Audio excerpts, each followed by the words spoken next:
Demak, Nodirbek Ismoilov 10-variant 40-masala. Demak, Yunon o'simligida barg yaprog'ining o'yilganligi butunligi ustidan. Demak, o'yilgan katta, kichkina butun. Poyasining uzunligi katta B, kaltalik ustidan kichkina b kalta. Kattasi keng, kichkinasi tor. Xo'p, to'liq daminlik qiladi. Demak, A, B gen orasidagi haqiqiy masofa 16, B, C o'rtasida 18, A bilan C 34. Ketma-ketlik qanaqa bo'lgan? Ketma-ketlik A, B, C ko'rinishda bo'lgan. Qatlamdan foiz eng ko'pi A, C. Shunda A bilan C ning umumiy masofasi 34 bo'lgan. A bilan B ning umumiy masofasi demak 16. Значит, B bilan C ning umumiy masofasi 18 bo'lgan, rostini 18 bo'lgan ekan. Amaliy qo'shib kirsingover 6%, bu degani B geni 6% bo'ladi. Shunda A yakka 10% bo'ladi, C yakka 18 dan 6 ni ayirsangiz 12% bo'ladi. Demak, hammasini yozib oldim. Trigote o'simlik chachishtirildi, barcha elementlarni otasidan olgan, o'zaro chachishtirilgan, o'z bilan o'zi chachishtirilgan. Qanaqa bo'ladi? Katta A, katta B, katta C bo'lgan. Bir tarafda kichkina A, kichkina B, kichkina C bir tarafda bo'lgan. Chachishtirilgan katta A, katta B, katta C. Bu yerda kichkina A, kichkina B, kichkina C. Ketdik, gamet olishni o'rgataman bolalar. Qarang. Demak, bundan ikkita no crossover chiqadi. Katta A, katta B, katta C. Bu yerdan kichkina A, kichkina B, kichkina C. Bular no crossover. No crossoverlarning foiz necha foiz bo'ladi? Demak, umumiy bizada 10, A yakka 10% yozib olamiz. A yakka 10%. C yakka bizda 12%. B qo'sh bizda 6%. Yig'indisi 22, 6 ga qo'shsangiz 28. Shunda no crossoverlarning foizi 28, 100 dan 28 ayiradigan bo'lsak, demak bizda 72% bo'ladi. Biz ikkita gameta chiqyapti, demak 0.36, bu ham 0.36 ga teng. Ketdik, davom etamiz.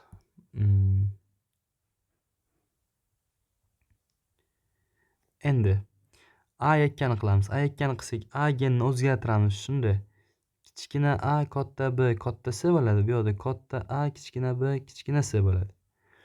Bularning foizi A yakka 10% da, demak 12 ga bo'lsak 5% dan 0.05, bu yog'imiz ham 0.05 bo'ladi.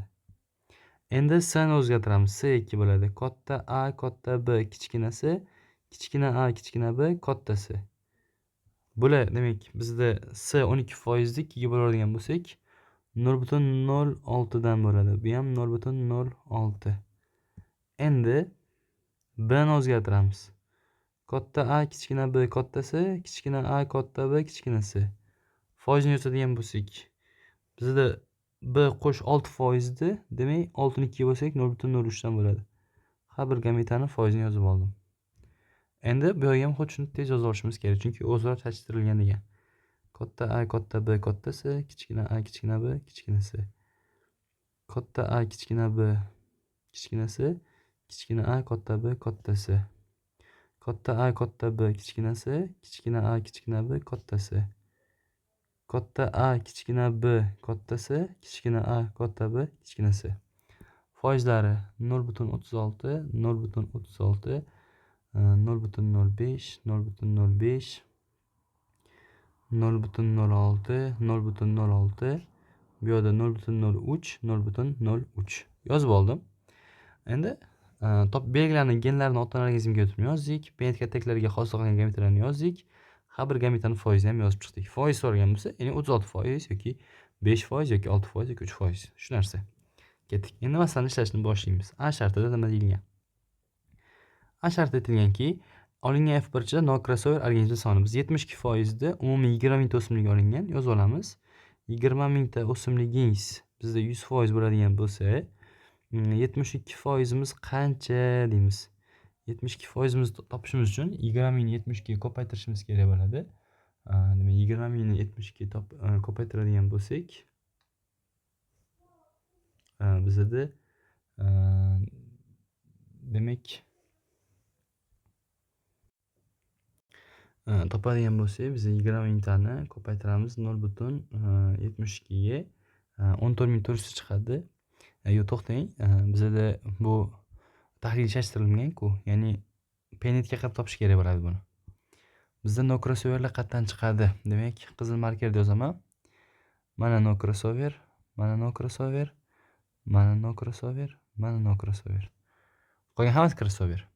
Ya'ni 0.72 ni 0.72 ga ko'paytirish kerak bo'ladi. Chunki Tahlilchashtirilmagan-ku. 0,72 ni 0,72 ko'paytiradigan bo'lsak, bizni 0 krossoverdan umumiy chachishtirilgandagi foiz kelib chiqadi. 0,5184 ga teng. Endi biz 20 ming o'simlik olingan bo'lsa, 20 mingni ko'paytirish kerak 0,5184 ga. Ya'ni foizni topib chiqadigan bo'lsangiz va qo'shib chiqadigan bo'lsangiz, baribir yig'indisi 0,5184 chiqadi. Buni 20 ming ko'paytiradigan bo'lsak, 10368 chiqadi. Demak, A shartimiz javobi 10368 ga teng. B shartini ishlaymiz. B sharti nima deyilgan? Olingan F prolot ichida barg poyasi yaprog'i o'yilgan. Barg yaprog'i o'yilgan bo'lishi uchun katta A bo'lishi kerak. Katta A bo'lishi shart.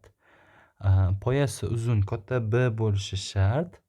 Ildiz yuzasi tor, kichkina S bo'lishi shart. Ya'ni katta S liladan olmasligim kerak bo'ladi. Katta S lilani olmayman, lekin katta A va katta B liga e'tibor berishim kerak bo'ladi. Katta A, katta B. Katta S liladan voz kechaman. Katta A, katta B, kichkina S. Mana. Shu qatordan olsam bo'ladi. Xo'p, katta S bor bunda. Bunday kichkinasi olsam bo'ladi. Olsam bo'ladi. Katta S bor ololmayman. Katta S bor ololmayman. Kichkina S bor olsam bo'ladi. Demak, bu tarafdan katta A, katta B, kichkina S mana. Olsam bo'ladi. Katta S bor ololmayman. Kichkina S olsam bo'ladi. Oldik shundoq ham. Katta S ololmayman. Katta A, kichkina B, katta S ololmayman. Kichkina S olsam bo'ladi. Buni ham oldik. Bizda 1, 2, 3, 4, 5, 6, 7 ta. Ya'ni 2 ta chiqish kerak bo'ladi. Ikkitasini qidirib topishim kerak. Xo'p, qayerda chiqishi mumkin? Xo'p, kichkina A, katta B, kichkina S degan topaman. Kichkina A, katta B, kichkina S. Kichkina A, katta B, kichkina S. Mana. Bu bilan katta A, kichkina B, kichkina S ni topishim kerak endi. Katta A, kichkina B, kichkina S. Xo'p. Mana. Shunchaki bu yerda S'ni o'zgartirib yozganman. O'zi aslida S kichkina S bo'lishi kerak bo'ladi. Kichkina S shundoq ham. Shu yerda o'xshaydi. Endi xuddi shu gametani teskarisi bu tarafdan qidiraman. Bu yoqdan katta A, kichkina B, kichkina S ni qidiraman. Mana. Endi u tarafdan kichkina A, katta B, kichkina S ni qidiraman. Kichkina A, katta B, kichkina S. Kichkina A, katta B, kichkina S. Mana. O'xshadi. Bizda demak 1, 2, 3, 4, 5, 6, 7, 8, 9 ta. 9 ga kelib chiqdi. Rostdan 9 ga kelib chiqish kerak edi. Endi eng muammoli joyi ularni har birini foizini topib chiqishimiz kerak bo'ladi. Har birini foizini topib chiqamiz. Demak, B shartida bizda aytilganki, sonni toping degan. Demak, topamiz bittalab. Ketdik. 0,06 0,06 ni 0,36 ga ko'paytiramiz. 0,06 ni 0,0216 Xo'p, 0,06 ni 0,05 ga ko'paytiradigan bo'lsak, bizda 0,003 0,06 ni 0,06 ga ko'paytiradigan bo'lsak 0,0036 0,06 ni 0,03 ga ko'paytiradigan bo'lsak 0,0018 bu yerda yig'in 0,05 ni 0,03 ga ko'paytiradigan bo'lsak 0,0015 0,06 ni 0,03 ga ko'paytirsak 0,0018 bu yerda 0,03 ni 0,05 ga ko'paytirsak 0,0015 Xo'p, bu yerda 0,06 ni 0,36 ga ko'paytiramiz endi. 0,06 ko'paytirilgan 0,36 0,0216 bu yerda esa 0,06 ni 0,05 ga ko'paytirsak 0,003 va biz endi umumiy yig'indisini topishimiz kerak bo'ladi. Umumiy yig'indisini topadigan bo'lsak 0,0594 chiqadi. Va uni nechta degan uchun 20 mingtaga ko'paytirishimiz kerak bo'ladi. 20 mingtaga ko'paytiradigan bo'lsak 1188 degan javob chiqadi. Xo'p, endi qizilmas. Endi ko'k rangda yozamiz. S sharti ishlaymiz. F1 avlod ichida bar yaprog'i butun kichkina a, poyasi uzun katta B, ildiz yuzasi keng katta S. Uydan topishim kerak bo'ladi. Xo'p, xuddi shunga teskarisidan topib chiqishim kerak. Endi katta A liladan voz kechaman.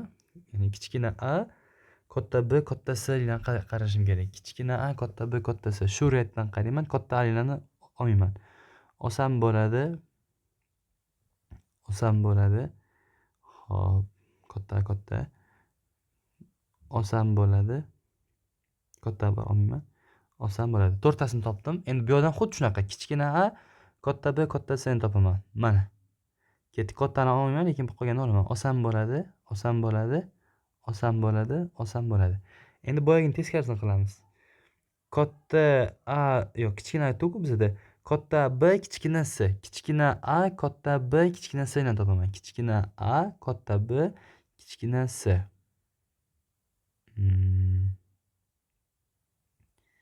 Kichkina a, katta B, kichkina S. Hop. Kichkina a, katta B, kichkina S. Bu yerda yo'q. Kichkina a, katta B, kichkina S. Mana, topdim. Shu bilan endi katta a, kichkina a, kichkina B, katta S ni topishim kerak. Kichkina a, kichkina B, katta S. Hop. Kichkina a, kichkina B, katta S. Topdim mana 0.06. Mana. Ikkasini birlashtiramiz, bu yerda birlashadi. Endi xuddi shunaqani teskarisini topishim kerak. Bu yerdan kichkina a, katta B, kichkina S ni topaman. Kichkina a, katta B, kichkina S mana. Endi bu tarafdan kichkina a, kichkina B, katta S ni topaman. Kichkina a, kichkina B, katta S. Hop. Kichkina a, kichkina B, katta S ni topdim mana. Sam chiqaman, nechta chiqadi? 1 2 3 4 5 6 7 8 9 94 topib bo'ldim. Foizini topib chiqishim kerak bo'ladi. Har birini foizini topib chiqishi tushundingizmi? 0.05 ni 0.36 ga ko'paytirasiz. 0.0216 chiqadi va har bir kattachani topib chiqish kerak bo'ladi. Agar har bir kattachani topib chiqadigan bo'lsak, bizda umumiy soni necha chiqadi degan bo'lsak, umumiy soni bizda 0.0 511 chiqadi. Uni 20 mingtaga ko'paytirib oladigan bo'lsak, olotki, demak, buni 20 ming ko'paytiradigan bo'lsak, 1022 degan javob chiqadi. Mana shu topib chiqish uchun foizini, misol uchun buni foizini topish uchun 0.03 ni ko'paytirish kerak 0.05 ga. Javob 0.0015 chiqadi. Va har birini topib chiqish kerak va ko'k markalarni qo'shib chiqadigan bo'lsangiz, yig'inda 0.0511 chiqadi. Bo'ldi. Demak, javoblarimiz bizda 10368, 1188, 1022 javoblari chiqadi.